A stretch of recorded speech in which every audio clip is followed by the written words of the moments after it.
어떤 아이가 친구들과 어울려서 축구 경기를 하고 있었는데 상대편 선수가 고의로 발을 걸어서 넘어뜨렸습니다.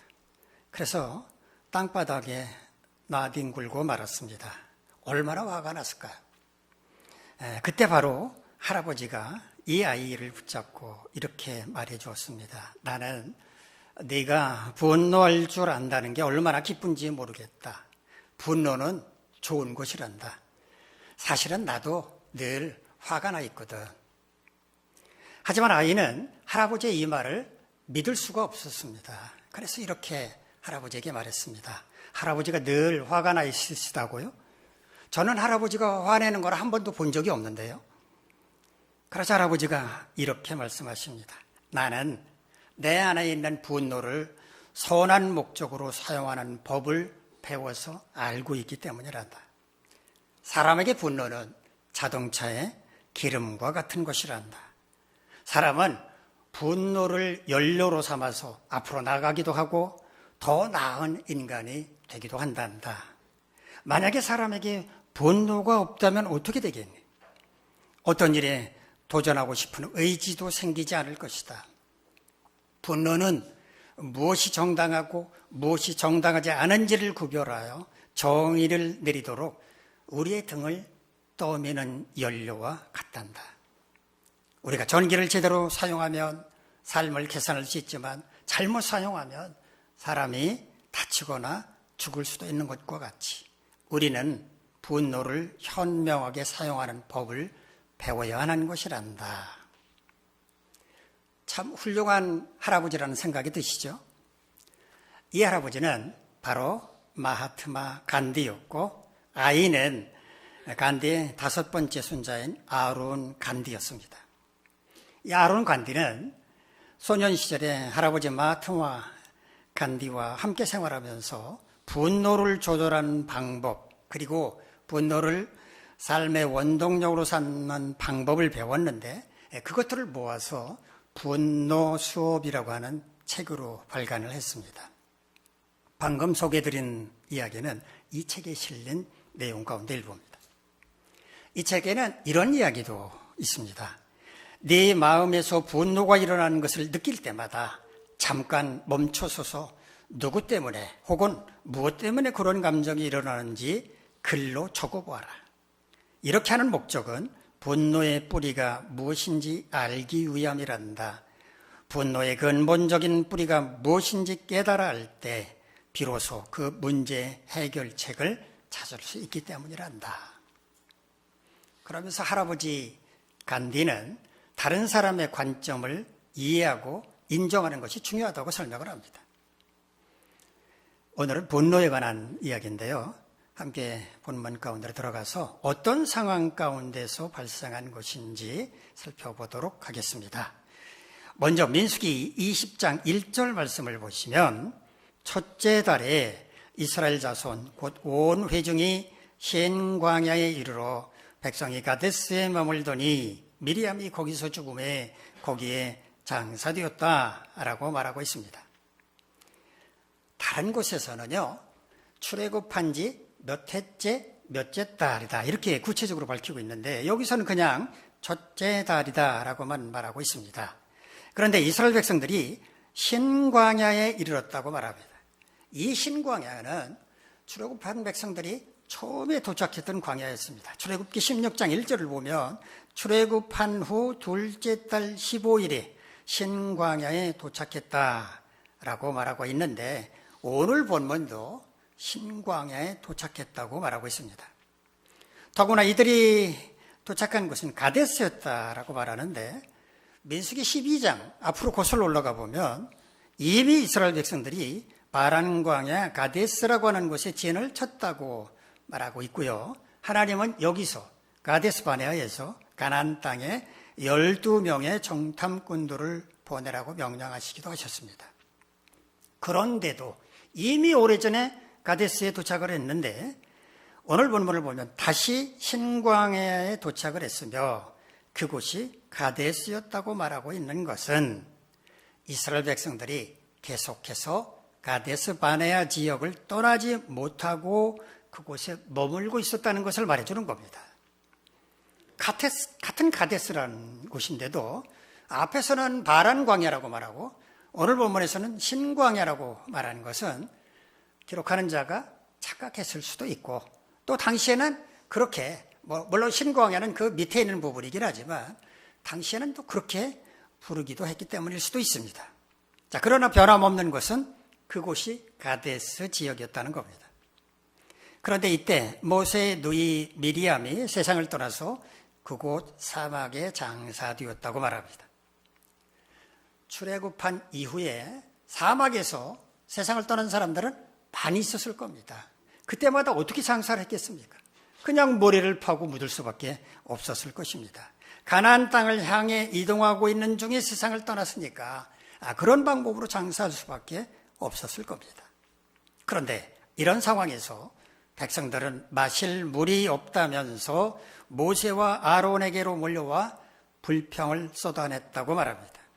3절을 보면 백성들이 모세와 다투어 말했다라고 말하는데 여기 다툰다고 오래말로 번역한 히브리어는요 리브란 말이에요. 이 리브란 말은 논쟁하다, 투쟁한다라는 뜻입니다. 단순히 물이 없다고 불평하는 수준을 넘어서 마치 그런 책임이 모세와 아론에게 있는 것처럼 따지기도 하고 책임도 추궁했다, 그런 의미입니다. 그들은 모세에게 이렇게 말했습니다. 우리의 조상들이 죽었을 때 우리도 죽었더라면 좋을 뻔했습니다. 이게 무슨 의미입니까? 진작 죽었어야 하는데 아직까지 살아서 이런 꼴을 당하고 있다, 이런 얘기를 하는 겁니다. 왜 주의 백성들을 이 광야로 끌고 와서 우리와 우리의 가축을 여기에서 죽게 하느냐고도 말합니다.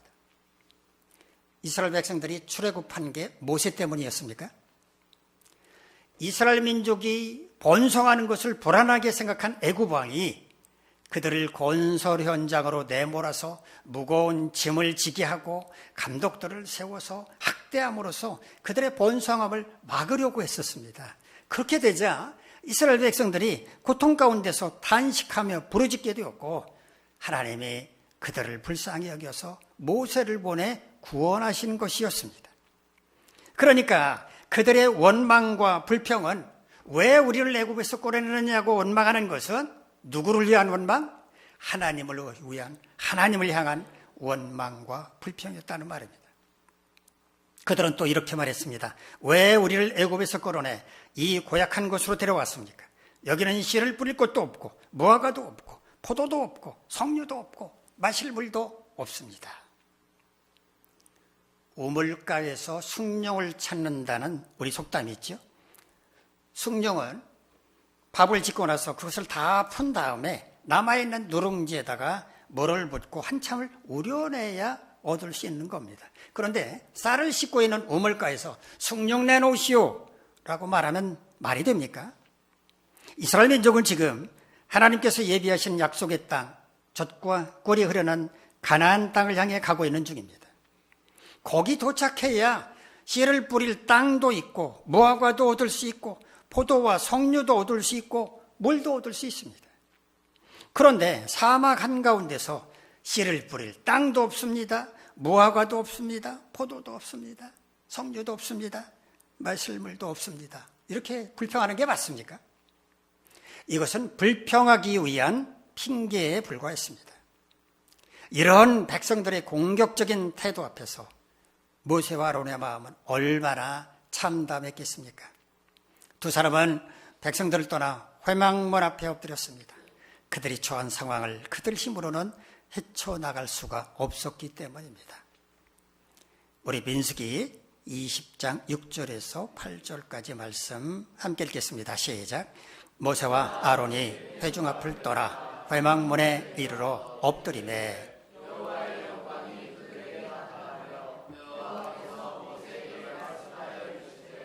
지팡이를 가지고 네 형 아론과 함께 회중을 보고 그들의 목전에서 너희는 반석에게 명령하여 물을 내라라. 네가 그 반석이 물을 내게 하여 회중과 그들의 짐승에게 마시게 할지니라. 아멘.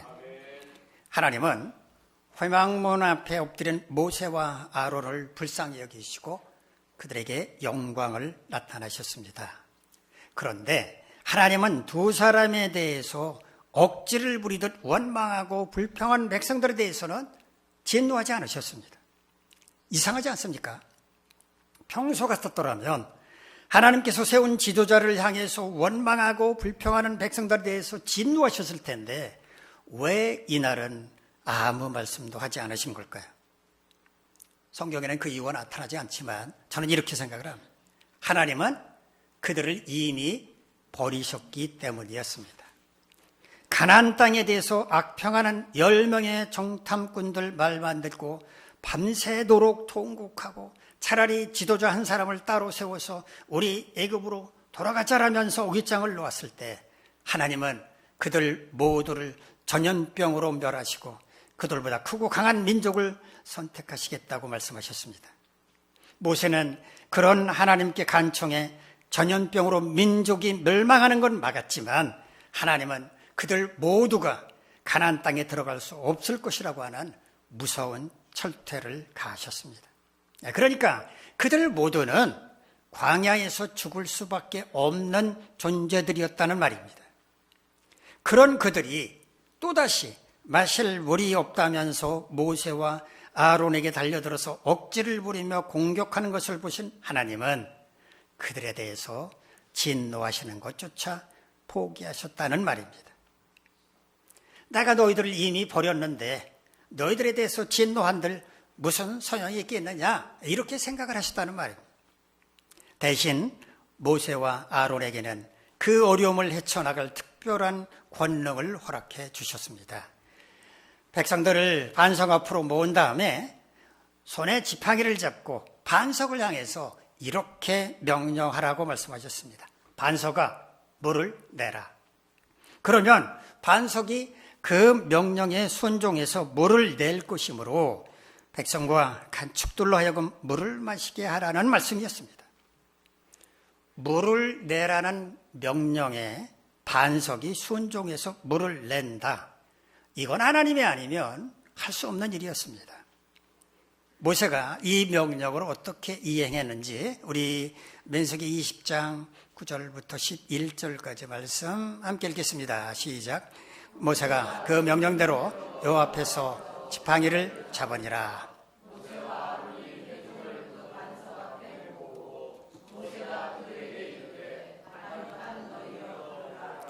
우리가 너희를 위하여 이 반석에서 물을 내려 하고 모세가 그의 손을 들어 그의 지팡이로 반석을 2번 치니 물이 많이 솟아나고 회중과 그들의 짐승이 마시니라. 아멘.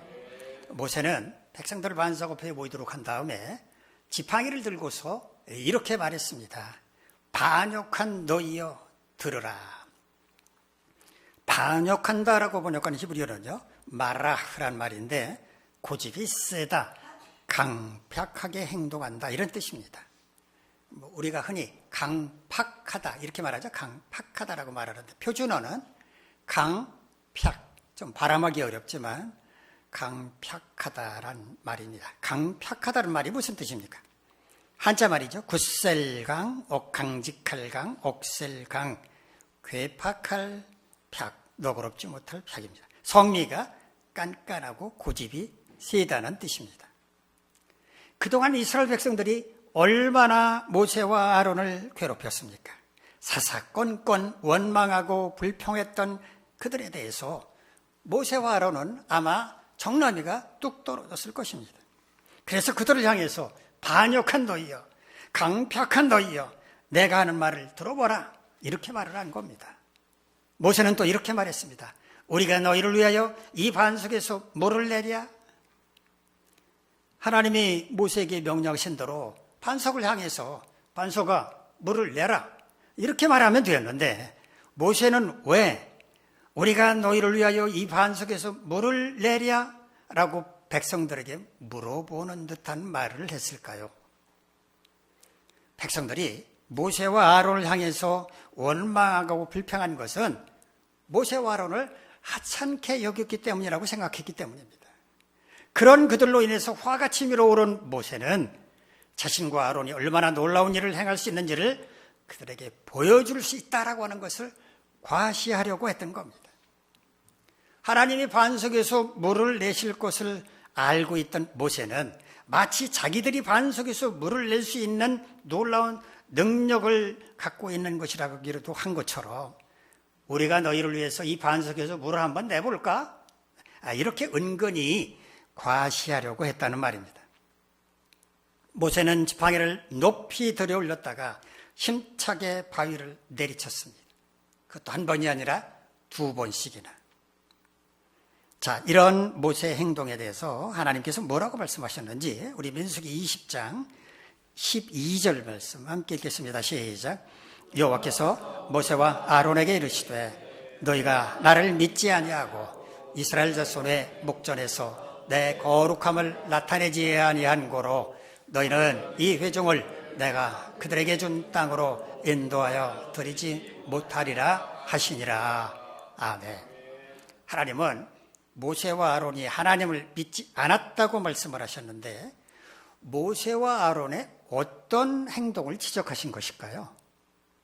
반석을 향해서 말로 해야 되는데 만약에 말로 했다가 반석이 물을 내지 않으면 어쩔까 싶어서 반석을 2번 내리친 것 때문이었을까요? 저는 그게 아니라고 생각을 합니다. 왜냐하면 모세가 반석을 2번 내리친 것은 믿음이 없어서가 아니라 화가 치밀어 올라서 백성들로 말미암아서 분노가 치밀어 올라서 분풀이를 하려고 반석을 2번 내리친 것이었기 때문입니다. 그렇다면 하나님은 모세와 아론의 어떤 행동을 보시고 두 사람이 하나님을 믿지 않았다고 판단하셨을까요? 말도 안 되는 여러 가지 이유를 들이대면서 원망하고 불평을 쏟아낸 백성에 대해서 분노한 것 때문이었습니다. 앞서 말씀드린 것처럼 백성들은 이미 하나님의 심판으로 가나안 땅에 들어가지 못하고 광야에서 죽어야 할 자들이었습니다. 그들이 다시 모세와 아론에게 달려들어서 원망하고 불평해 본들 달라진 건 아무것도 없었습니다.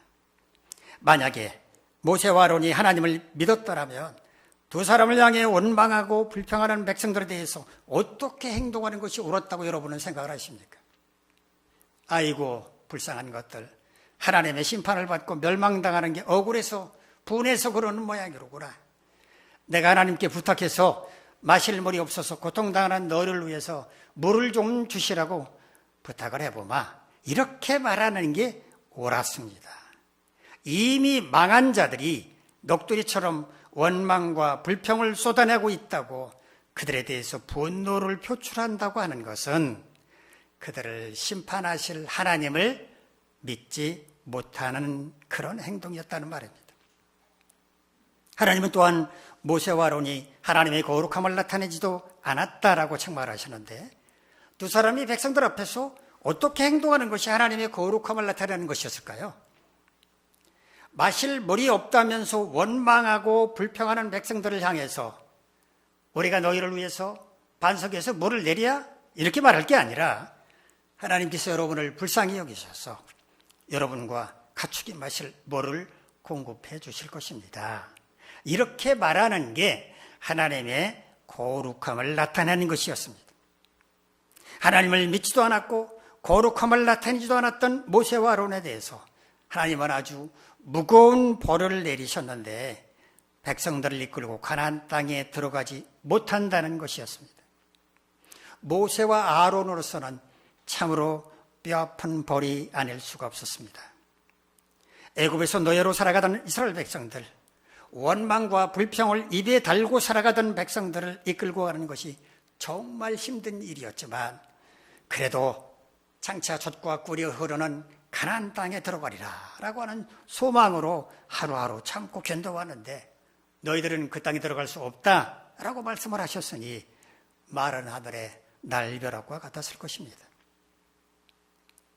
살다 보면 기쁘고 즐거운 일도 경험할 수 있지만 우리를 분노하게 만드는 일도 자주 만나게 됩니다. 그때 우리는 분노에 사로잡힘으로써 그리스도인으로서 합당하지 않은 행동을 하지 않도록 조심해야 합니다. 이 시간에는 우리가 분노에 사로잡히게 되었을 때 어떻게 그리스도인으로서 합당하게 행동할 것인지 생각해 보도록 하겠습니다. 만약에 우리가 분노에 사로잡히게 되었다면 가장 먼저 해야 할 일은 그 상황에서 잠시 멈추는 것입니다. 스탑하는 것입니다. 심호흡 하면서 단 1분만이라도 마음을 진정시킬 필요가 있습니다. 이때 심호흡하면서 잠시 1분만 마음을 진정시키면서 세 가지를 생각해 보실 것을 권면드립니다. 첫 번째, 이 분노가 하나님으로부터 온 것인가 생각하라는 겁니다. 아니 목사님, 분노가 하나님으로부터 옵니까? 분노가 하나님으로부터 본다는 말이 맞습니까? 그렇게 질문하실 분이 계실지 모르겠는데 분노가 하나님으로부터 오기도 합니다. 예루살렘 성전이 장사하는 사람들로 북적이는 것을 보신 예수님께서 뭐 그럴 수 있지 하고 넘어가셨습니까?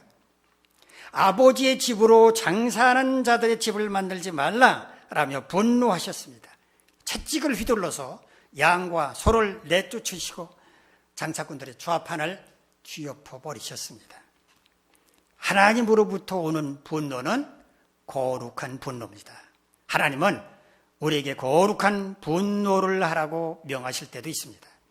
그러므로 우리의 분노가 하나님으로부터 온 것인지를 생각해야 하고, 만약에 하나님으로부터 온 분노라면 그 분노는 표출하는 것이 정당합니다. 두 번째, 만일 하나님으로부터 온 분노가 아니라면 사탄이 부추긴 분노는 아닌가 생각해야 한다는 겁니다. 사탄은 아주 영악하고 그러면서 영적인 존재이기 때문에 우리의 심리 상태, 감정 상태를 예의주시하고 살펴보다가 가장 취약하다고 생각할 때 우리를 공격을 합니다. 믿음이 좋다는 사람들, 직분을 가진 사람들, 이런 사람들이 한순간에 타락하는 걸 많이 보셨을 겁니다. 왜 그렇습니까? 사탄에게 사로잡혔기 때문입니다. 그러므로 분노가 우리를 사로잡았을 때 우리는 이것이 나를 넘어뜨리려는 사탄의 음흉한 계략은 아닐까 생각해야 한다는 겁니다. 하나님이 지혜를 주셔서 사탄의 계략임을 깨달았다면 단호하게 사탄을 대적하고 물리쳐야 합니다. 세 번째, 하나님께로부터 온 분노인지 혹은 사탄이 부추기는 분노인지 분별하기가 어렵다면 이 분노가 공동체에 어떤 영향을 미칠 것인지를 생각을 해야 합니다. 만일 내 분노가 공동체에 나쁜 영향을 미치게 된다면 그거는 하나님으로부터 온 거룩한 분노가 아니라 개인적인 혈기라고 보아야 할 것입니다. 그러나 내가 분노함으로써 공동체 구성원들이 그래, 공동체를 바르게 세워야 해 라고 하는 경각심을 갖게 된다면 그건 하나님으로부터 온 거룩한 분노가 맞습니다. 자, 이 세 가지의 생각은 언제 하라고요? 분노에 사로잡혔을 때 잠시 스탑, 멈춘 다음에 심호흡하면서 단 1분만이라도 마음을 진정시키면서 이 세 가지를 생각하라고 말씀을 드렸습니다. 이 세 가지를 생각하는 데는 그렇게 오랜 시간이 걸리지 않습니다. 심호흡하는 동안에 얼마든지 할 수 있습니다. 만약에 우리가 분노에 사로잡혔을 때 잠시 멈춘 다음 심호흡하면서 깊이 생각을 해보니까 야, 이거는 사탄이 나를 넘어뜨리라는 계략이다 라는 판단이 선다면 그때 우리는 어떻게 해야 하겠습니까? 당연히 담대하게 사탄을 대적해야 합니다. 즉, 우리 자신이 그 분노를 잘 다스려야 한다는 말입니다. 그러면 우리는 어떻게 분노를 잘 다스릴 수 있을까요?